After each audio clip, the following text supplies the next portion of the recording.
What do you think about the European Union, Van Rompuy, Lady Ashton, and all the last European political events? What do they have in common with the Bilderberg decisions? Well, they have in common is that it's an extrapolation of Bilderberg decision-making process.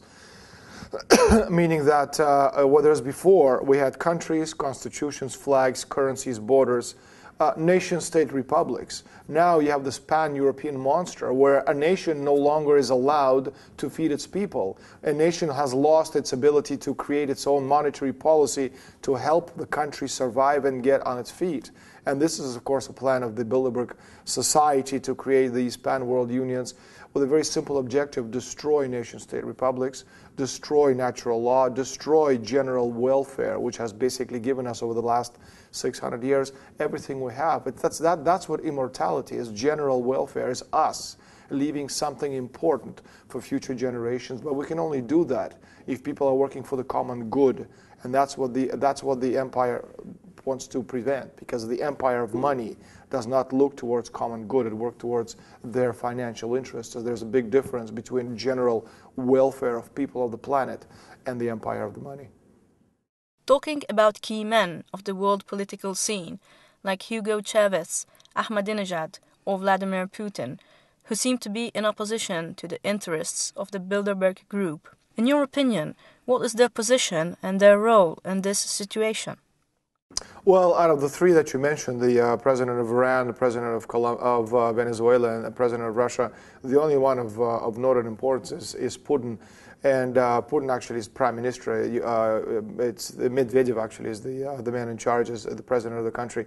Well, the point is that it has not so much to do with individuals as with processes. It has to do with nation states working together. Russia obviously is very, very important, whether it's Putin or Medvedev or the two of them working together.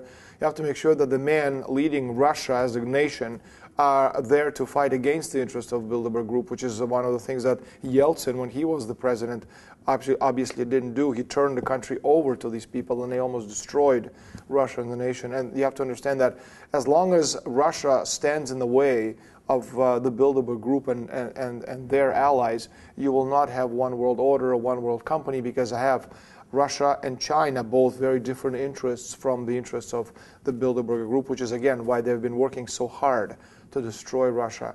You know, going back to the 1990s, they tried to do it, destroy it economically, and they're working at it again. So we have to make sure that the Russians, the Chinese, the Indians, and of course the Americans working together, you know, that's how we can save the world. What do people who usually don't believe what you say about the Bilderberg Group tell you, and what do you reply to them? Most people don't know enough about anything to actually offer an opinion, so people who don't believe what I'm saying or doubt my position in my book, there's a simple explanation to it. The mass media has taught us that what appears in the nightly news, be it American channel or Italian channels, or on the front page of Corriere della Sera or New York Times, has to be the truth, because these are mainstream publications, and everything else has to be a conspiracy, because their version is of this is true, why isn't it on the front page of the newspaper? The reason is, and the explanation is obviously very, very simple. Mass media forms part of the world elite, and they could never publish any of these because they're the gatekeepers. Their job is to make sure that this information is kept out. They are there to perpetually mislead you, to make you stupid, to give you the wrong information, and to make you go after the wrong people. And that's their job, because, again, they're part and parcel of all these secret societies and private organizations.